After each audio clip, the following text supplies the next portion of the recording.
Oi, gente. No Show Business de hoje, você vai saber um pouco mais sobre os planos da Whirlpool aqui no Brasil. A empresa é líder em eletrodomésticos, setor que sentiu o impacto com a crise econômica. Assista agora a entrevista com João Carlos Brega, que está à frente dessa gigante no setor.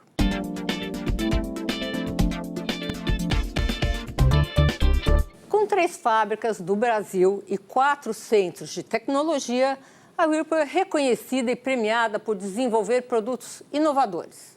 Segundo seu presidente aqui no Brasil, a economia só melhora a partir do segundo semestre de 2018. Vamos conversar agora com João Carlos Brega. Boa noite, João Carlos. Boa noite, muito obrigado pelo convite. Eu vou começar com uma provocação aqui. Vamos lá. A Whirlpool está no Brasil há quantos anos? A Whirlpool está no Brasil há mais de 60 anos, com as suas marcas Consul, Brastemp e a KitchenAid, especialmente para o que nós chamamos de aparelhos portáteis. Então, por que ela tem 3 marcas concorrentes? Porque o perfil dos clientes são diferentes, as necessidades são diferentes e a própria história de criação da Whirlpool hoje foi diferente. Ela começou lá atrás, Brasmotor marca Brastemp. Foi passando o tempo, a Brastemp adquiriu a Consul e entendeu que a marca Consul é uma marca forte. Depois adquiriu a marca Semer, que também era uma marca forte na época. Mas essa acabou, né? Essa saiu do mercado já há alguns anos. E aí a Whirlpool, que era acionista minoritária na época, assumiu o controle acionário. De quem é a Whirlpool? A Whirlpool não tem um dono específico, é o que a gente brinca lá dos acionistas pulverizados nos Estados Unidos. E nos Estados Unidos ela também lida com o mesmo tipo de produto? Com os mesmos tipos de produto, no que nós chamamos de eletrodomésticos grandes, de linha branca, e também com os aparelhos portáteis. Em quantas partes do mundo vocês estão? Em todos. Nós somos o maior fabricante do mundo e líder de mercado mundial. Estamos na China, na Ásia, estamos na Europa, estamos na África, estamos na Norte América, estamos aqui na Latinoamérica. Como é que foi 2017 para vocês? Foi um ano difícil. Nossa demanda, a indústria, voltou ao ano de 2007. E 7? 10 anos. 10 anos para trás? Sim. Houve um crescimento aproximado de 1%. Em número de produtos vendidos? Em número de produtos vendidos. Então, você imagina a oportunidade que a gente tem, porque esse mercado está aí. O Brasil continua com 200 milhões de habitantes. Então, a oportunidade que nós temos como empresa quando esse mercado voltar. Por isso que nós temos 4 pilares estratégicos na nossa empresa. Liderança de marca, liderança de produto, excelência operacional e pessoas. Nós, independente dessa recessão que nós estamos vivendo no Brasil e a nossa indústria por 3, 4 anos, continuamos investindo em produtos, em marca. Ano passado, agosto de 2017, marca Brastemp e Consul. Num único dia, nós fizemos o maior lançamento de quantidade de produtos da história desses 60 e poucos anos. Quer dizer, vocês estão preparados para esse ano de 2018? Quer dizer, a economia melhorou um pouquinho, vocês estão a gente está preparado na linha de frente. Sempre para surpreender o nosso consumidor, independente do momento econômico. E estamos com produtos, sem dúvida nenhuma, para quando o mercado voltar e o consumidor efetivamente voltar a comprar, não só para reposição, mas com fins de planejamento, de renovação de casa ou de casamento, etc., a gente está preparado. A nossa indústria é caracterizada como bens duráveis. Bens duráveis, a gente necessita de financiamento. Financiamento, você precisa que o consumidor tenha segurança do pagamento, atrelado, emprego. O nível de desemprego, embora esteja diminuindo, ainda está em níveis recordes. E a ameaça com relação ao desemprego ainda não tirou. Então, enquanto você tem um nível de desemprego nesse nível, o mercado não vem. Essa política industrial que foi administrada no governo Dilma a partir de 2014, que foi de subsidiar, etc. e tal, ela praticamente afundou o país. Estamos aí com os resultados para ver e tentando reverter. A indústria precisa de subsídio para sobreviver? Não. A indústria precisa de condições de competitividade. Então, o que nós precisamos, da porta para dentro, e eu acho que eu falo por qualquer indústria inclusive a agricultura, mas qualquer outro segmento da indústria, da porta para dentro, nós somos extremamente competitivos. Eu te falo tranquilamente da Whirlpool. Todas as metodologias, processos industriais que são aplicados em qualquer lugar do mundo são aplicados na nossa planta, na produção ou até no desenvolvimento dos nossos produtos. Só que, quando você pega uma carga tributária de 35%, quando você pega infraestrutura que você não tem... 35% são para todos os produtos? Não, desculpa, eu quis falar no país em geral. Você, tá. No país em geladeira, quanto paga? Geladeira só de IPI mais ICMS deve dar uns 40%, mais PIS e COFINS, tranquilamente uns 40%. Existe isso em algum lugar do mundo? Não. A carga fiscal é uma jabuticaba que nós temos no Brasil, necessária para alimentar uma jabuticaba um pouco maior, que é os gastos ou a ineficiência do déficit público. Você é defensor de um Estado menor, um Estado grande? Sem dúvida nenhuma. Eu sou muito defensor que o Estado tem que se focar em 3 coisas: saúde, educação e segurança. Todas as outras atividades o Estado tem que regular. O Estado não tem que competir com a iniciativa privada. O Estado tem que regular e convidar a iniciativa privada para entrar, mas nunca participar ou, pior ainda, competir. Esses últimos anos deixaram bem claro, mais uma vez, que esse tipo de política econômica de Estado grande, subsídio, etc. e tal, não sobrevive mais. Você acha que vai ser a última vez? Eu acho que depende... Que tentaram um tipo de política dessas? Eu acho que depende da sociedade. Eu acho que a grande mudança que eu vejo cada vez mais é todos nós tomarmos a consciência que política não é uma atividade que a gente deixa para alguém. Eu fui educado no tempo de dizer o seguinte: pai, eu quero ser político. Fica quieto, menino, vai trabalhar. Hoje, eu educo minhas filhas falando: não, vocês têm que participar. É verdade. Por quê? Porque é uma influência. Eu faço mesmo. Exatamente, porque senão outros participam e nós definimos democracia como o nosso modelo. Então, nós temos que participar. E aí é isso que eu vejo a grande diferença. Eu vejo cada vez mais uma consciência maior na sociedade em participar. Em a sociedade participando, com certeza, esses erros que nós vimos no passado não se repetiram. E também com muita transparência, né? Porque a sociedade ficou no escuro. Claro. Anos, né? Você tendo uma transparência, você tem Mas ficou omissa também, né? Quer dizer, ao mesmo tempo que não, está indo bem, então eu vou ficar omisso. E não é verdade, não pode ser assim. Mas o empresariado, cada vez mais, se expor, colocar as ideias de uma forma construtiva, não pode ser visto como, mesmo que seja uma crítica, não pode dizer, então ele é oposição, não existe isso. Todos nós temos o mesmo interesse. E o fórum adequado para essa discussão é o Congresso. Uma outra coisa que eu acho que cada vez mais, e os empresários estão tomando essa consciência, e eu espero que toda a sociedade também, não adianta só a preocupação e a dedicação em escolher bem quem estará ocupando o executivo. É fundamental que nós conheçamos bem quem estará no Congresso, porque ali é o debate, ali são as definições das leis. Essa legislação, mudança, aprimoramento ou manutenção, ali é a discussão. Não adianta você ter um presidente com uma excelente votação, ele fica engessado se o Congresso não acompanhar. Agora temos nessa perspectiva desse ano, nós temos alguns candidatos, né? Aí na linha para disputar 2018. Independentemente de quem ganhe, há a possibilidade do Brasil voltar para trás? Eu acho que o importante cada vez mais, eu espero que quem ganhe com um programa de governo. Não existe mais o salvador da pátria, não existe mais o super-homem ou o Batman, não existe mais isso. Já existiu alguma vez?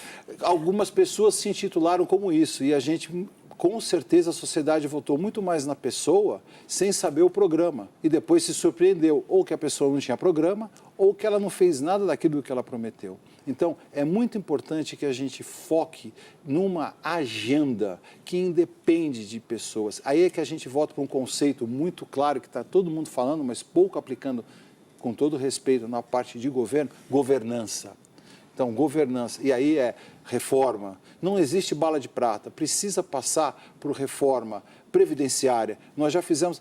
Reforma do Estado também, exatamente, né? Mas é importante dizer o seguinte, todas essas reformas não é porque estão colocando o Brasil à frente das outras. O que nós estamos tentando fazer é atualizar o que estava com 50 anos de idade. Não é que o Brasil vai ficar mais competitivo versus outros, o Brasil vai ficar mais competitivo versus ele mesmo. Então, a gente precisa de ambiente de negócio regulado, segurança jurídica. O que o ministro Meirelles vem fazendo de micro-reformas para facilitar a transação é muito importante. Agora, o que está faltando, e daí é que o Estado não pode ter o tamanho que tem, investimento em infraestrutura, portos, rodovias. E aí, para tudo isso, você precisa ter confiança. Confiança do investidor, que não vai mudar a regra. Privado, né? Exatamente. Tem que ser o privado. Não é papel do Estado. O Estado tem que regular. Você acredita que exista uma conscientização hoje de quem vai reconstruir o Brasil é a iniciativa privada e não o governo, porque o governo está quebrado? Eu acho que está cada vez mais a gente, como sociedade, entende que o governo somos nós. E o que a gente precisa mudar é, como eu disse, essa relação precisa ser mais atuante e que passa por nós, sociedade, iniciativa privada, mas também sociedade, darmos vamos dizer, escolhermos bem os candidatos com base no programa para que isso mova, mas a consciência de que o governo não tem mais condição está clara.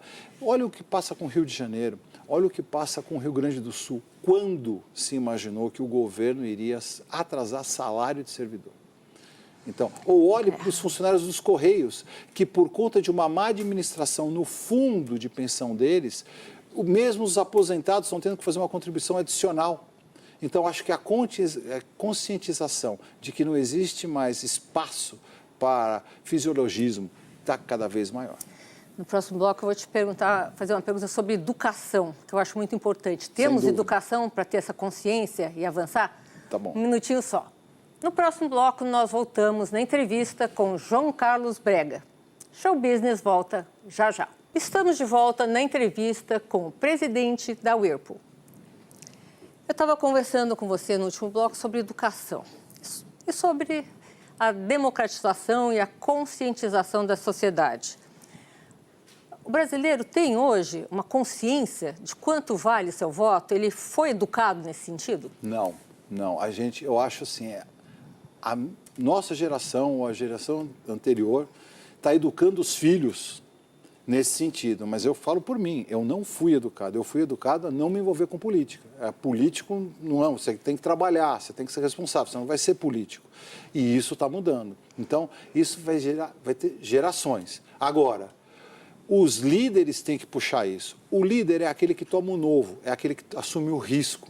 É por isso que a gente está tão carente de liderança e precisa buscar, porque o líder é que aponta um novo caminho, porque senão você vai seguindo o mesmo, aí você vira um seguidor. Isso é um processo a médio e longo prazo, né? Mas cada vez mais está começando.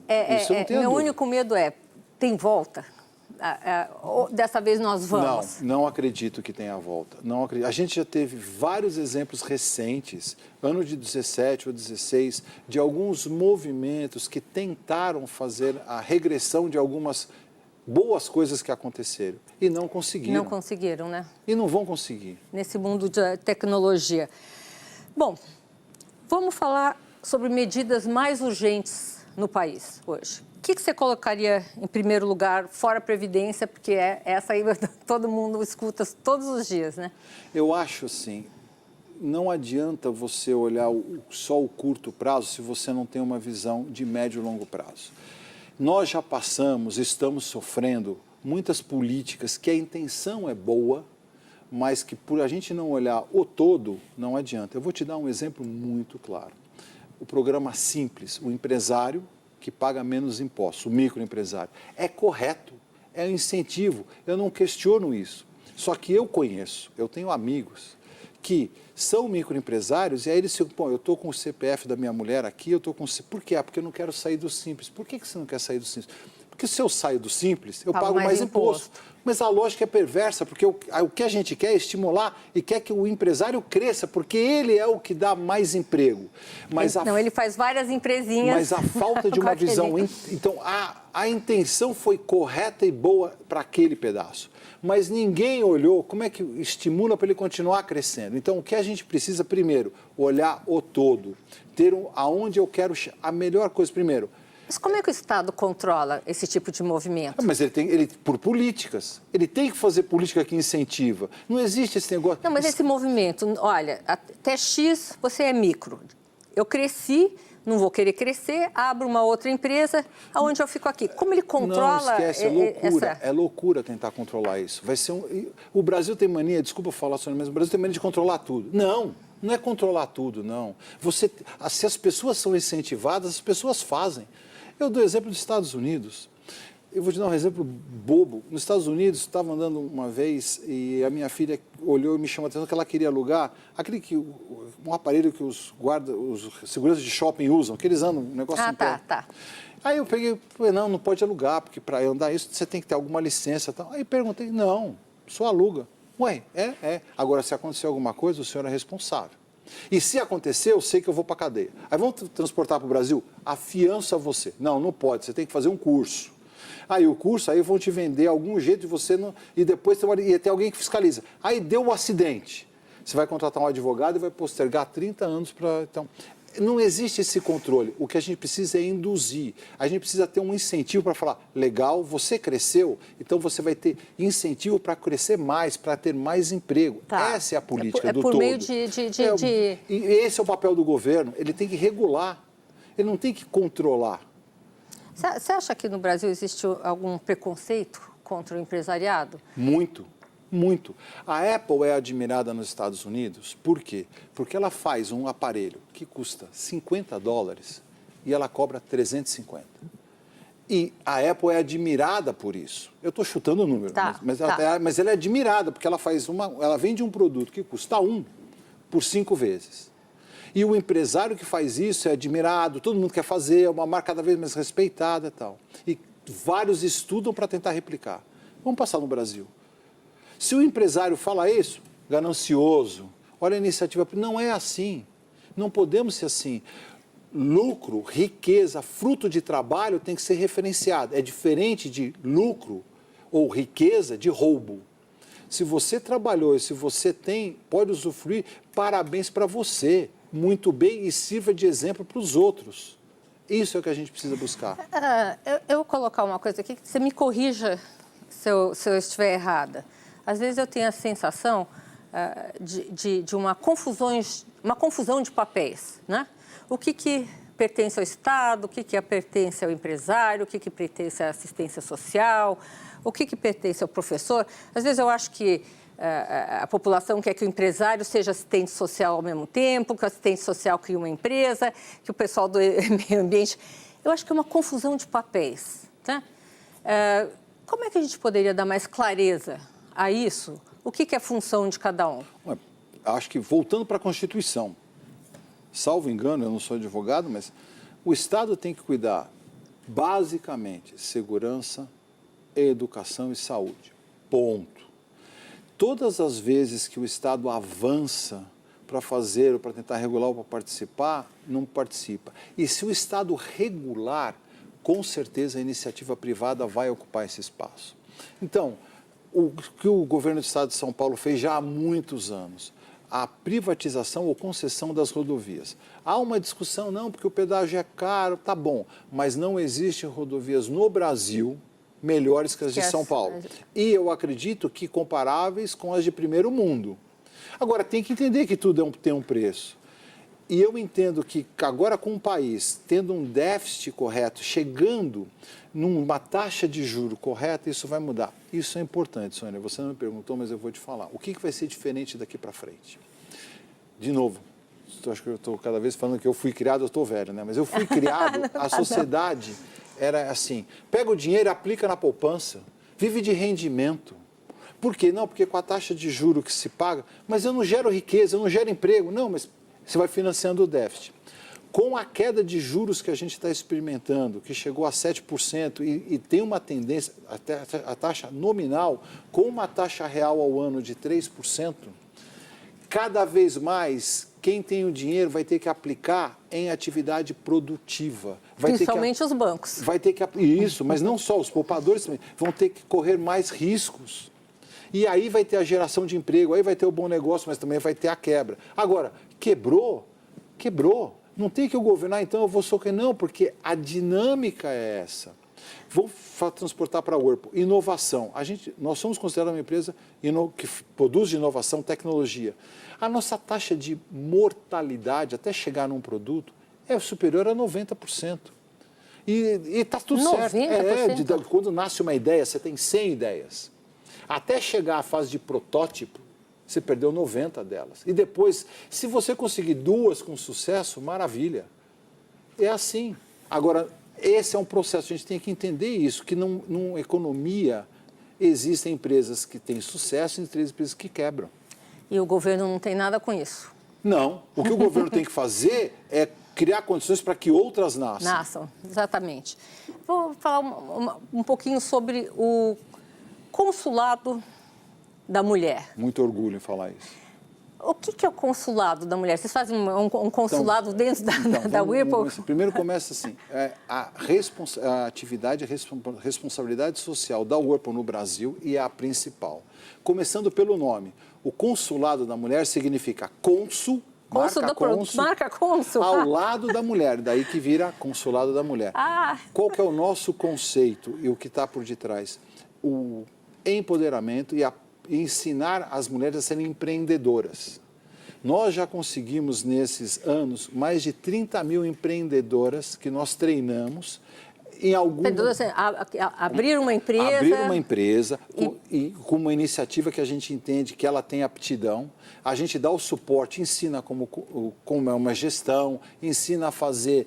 prospectar mercado e participa da fase da incubadora. E depois ela anda, voo próprio. Mas vocês financiam a incubadora ou não? A gente, mais ou menos, a gente participa com ela, porque o que a gente aprendeu também é o seguinte, tem que ensinar que também tem risco. Tem que ensinar que também faz parte. Então, maior parte dos projetos, elas se associam em cooperativa, e elas mesmas vão buscar os recursos. O que a gente faz é disponibilizar processos, tecnologia, profissionais para orientação. Mas vocês não garantem, vocês não são afiadores desses processos? Não, da afiadores empresa... financeiros? Não. O que a gente busca é capacitá-las. São os fiadores da ideia, exatamente. Mas não financeiramente. Não. Vou te interromper só um pouquinho, claro. Tá? Chegou o Momento Agro, com Roberto Rodrigues, um dos maiores especialistas do setor no Brasil. É com você, Roberto. Momento Agro. Oferecimento Bayer. Se é Bayer, é bom. Oi, Sônia. Uma reclamação permanente dos produtores rurais no Brasil e no mundo todo é em relação ao crédito. Os governos nunca conseguem oferecer aos produtores o crédito suficiente para o plantio, colheita e comercialização das safras. Como resultado disso, 2 fatos acontecem. Primeiro, o crédito vai ficando mais curto, o cobertor mais curto, o pessoal fica com a perna de fora, ou os juros acabam subindo. Uma solução são as cooperativas de crédito.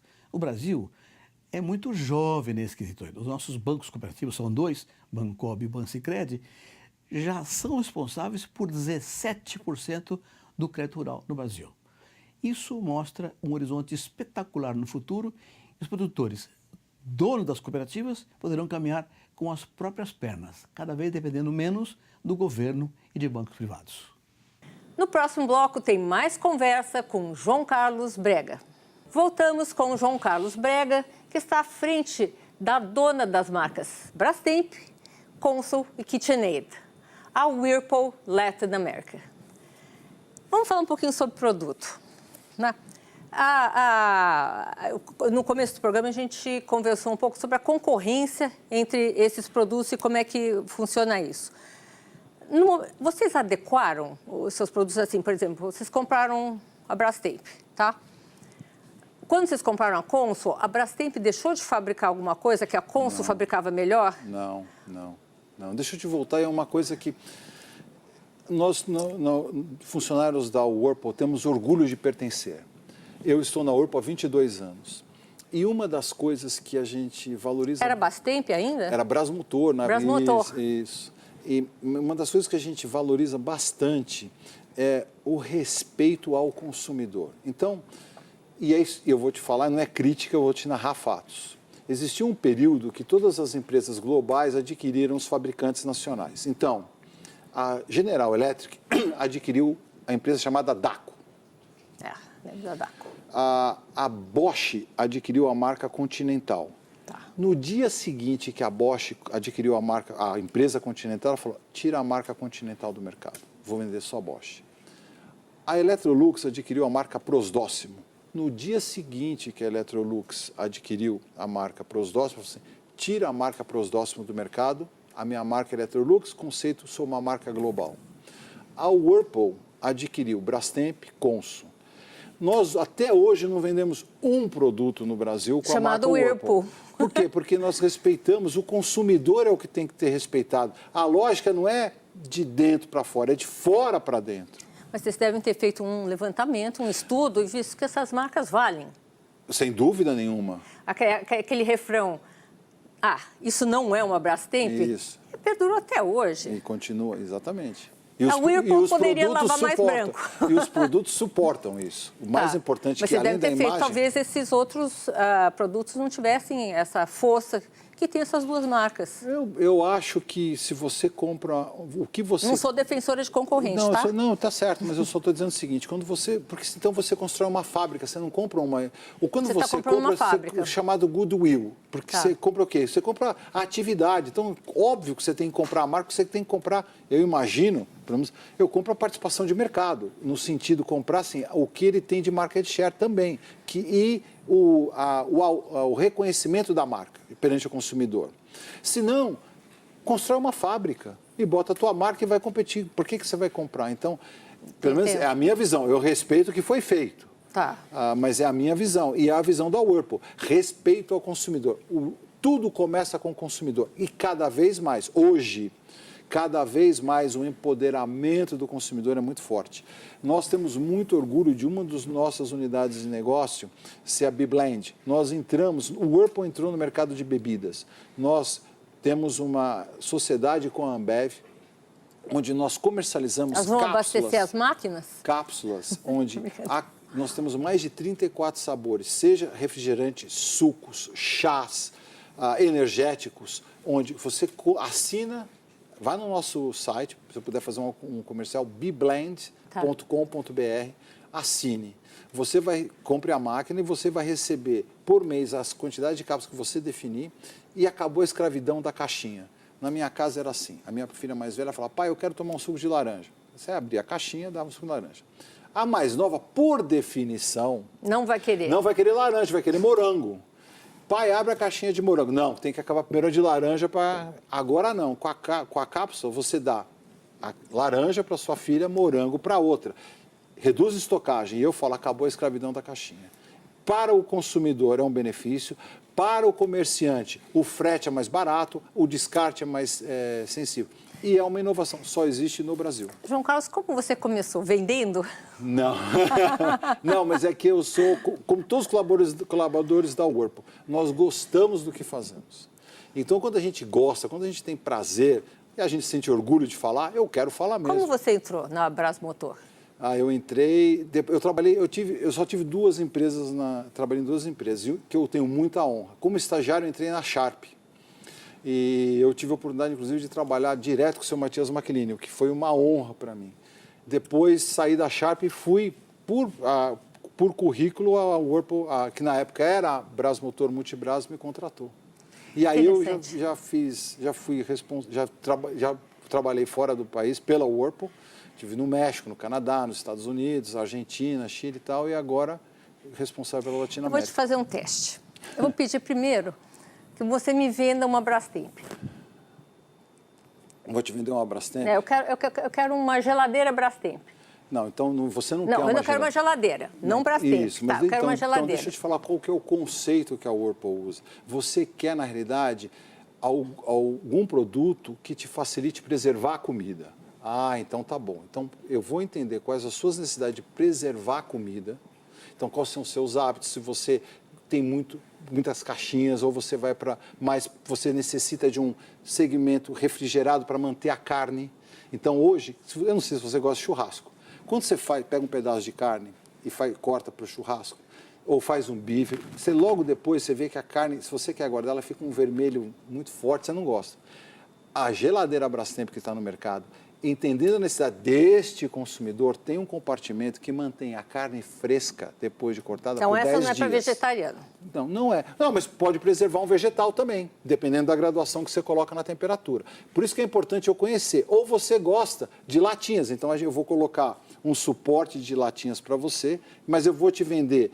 Se você recebe muitas pessoas na sua casa ou não, aí você coloca no módulo festa para que você possa ter uma refrigeração mais rápida. E aí esses benefícios, estou na dúvida, eu eu quero comprar uma Consul. Brastemp. Quero comprar uma Consul. Tá certo. Então eu quero comprar imagino uma Consul. que você é uma pessoa prática, que você gosta de inovação, mas você gosta de simplicidade, de design, mas uma coisa moderna. E você tem também, você gosta de cozinhar, mas cozinha rápida. Você gosta de, com certeza, você é mais voltada a receber pessoas na sua casa com uma recepção e que você faz na cozinha, você é a cozinheira. Em termos de preço? Você pode, não vai ser por aí, porque não existe mais essa classificação de consumo. É óbvio que o valor, mas o valor no sentido relação custo-benefício.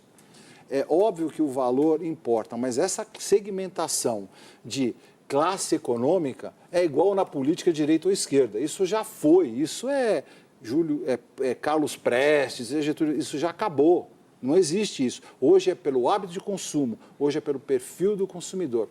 Vou te dar um exemplo. A KitchenAid é mais cara, né? Mais cara do quê? Do que a Consul e a Brastemp. Não, aí não tem, porque a KitchenAid no Brasil nós só temos os produtos pequenos, os chamados portáteis. Não compete com os chamados grandes. Agora, preço não é assim, na nossa opinião, relação custo-benefício. Vou te dar um exemplo. Cervejeira Consul.